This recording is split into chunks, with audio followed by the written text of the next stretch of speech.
नीतीश कुमार की स्वीकार्यता और लोकप्रियता वैसी ही है। योगदान जरूर है प्रधानमंत्री का भी, नीतीश कुमार के योगदान और उनके इस समय वजूद और उसके पावरफुल एग्जिस्टेंस के बारे में कोई सवाल नहीं उठाया जा सकता। आकुश श्रीवास्तव जी, नहीं, उनके बारे में सवाल उठाना नहीं उठाना एक उठते रहे हैं और अभी भी उठेंगे। आप आज के स्ट्राइक रेट अभी तक के अगर आप देखेंगे तो एक स्ट्राइक रेट 75% पे जा रहा है और नीतीश कुमार की पार्टी का स्ट्राइक रेट 50% पे जा रहा है। तो इससे लोकप्रियता का असर दिखता है। जबकि सरकार में थे तो ज़्यादा अच्छी स्थिति में, फ्रंट रनर थे तो ज़्यादा अच्छी स्थिति में उनको होना चाहिए था, नहीं है। अब वो मिल के लड़े हैं और मिल के लड़े का मतलब ये है कि मोदी के साथ में लड़े हैं और मोदी जी की सरपरस्ती में लड़े हैं, तो उसका बड़ा फ़ायदा, बीजेपी का बड़ा फ़ायदा नीतीश कुमार की पार्टी को मिला है। और जेडीयू या नीतीश कुमार अब अगले आने वाले दिनों में बतौर मुख्यमंत्री भी किस तरीके से काम करेंगे, ये निश्चित रूप से देखने वाली बात होगी। क्या वो वही लापरवाही और उसी से करेंगे जो तीसरे कार्यकाल में था, अब चौथे कार्यकाल में कितनी सावधानी बरत करके काम होता है। लेकिन एक बात जो कही गई थी, मनोज जी मैं आपके पास उसको लेकर आ रहा हूं, सासाराम की रैली में प्रधानमंत्री ने यह बात कही थी कि देखिए हमको नीतीश जी के साथ काम करने का वक्त इधर वाले टेन्योर में वैसा नहीं मिला जैसा मिलना चाहिए था। क्या इस स्टेटमेंट से उन्होंने एंटी इनकम्बेंसी काटी थी?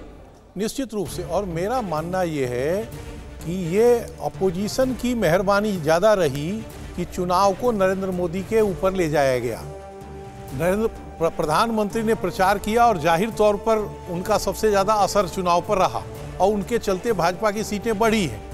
जेडीयू की सीटें घटी हैं, ये निश्चित रूप से उनके अपने वो कह रहे हैं हम चर्चा करेंगे। इसमें एक कारण एलजेपी रहा होगा कि एलजेपी उन सीटों पर कुछ वोट काट पाई।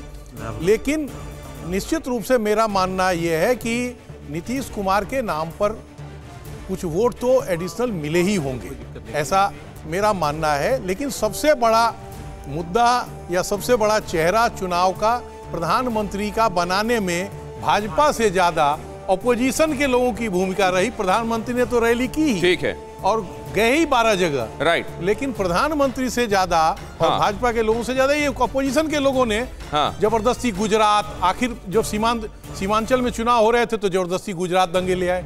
मतलब वो ये रहा है घूम फिर के आप जबरदस्ती आदमी को। अभी एक दो बातें, एक तो आपने बताया कि किस तरीके से प्रधानमंत्री नरेंद्र मोदी की क्या भूमिका रही और निश्चित रूप से अभी उसको केंद्रीय भूमिका समझा जा रहा है, फिलहाल जो ट्रेंड्स दिखाई दे रहे हैं। लेकिन रामकृपाल जी, एक बात आपने भी ये कही थी कि यहां पर जिन लोगों ने जाकर लोगों से पूछा होगा, सर्वे किया होगा, महिलाएं एक बहुत बड़ा चंक है और महिलाएं वैसा खुलकर इस पर्टिकुलर जगह पे नहीं बताती कि वो क्या सोच रख रही हैं। धुआं धुआं सा ये शहर क्यों दिखता है, सुना है बाजार में धुएं का सामान बिकता है, ये दिवाली सिर्फ दिए वाली।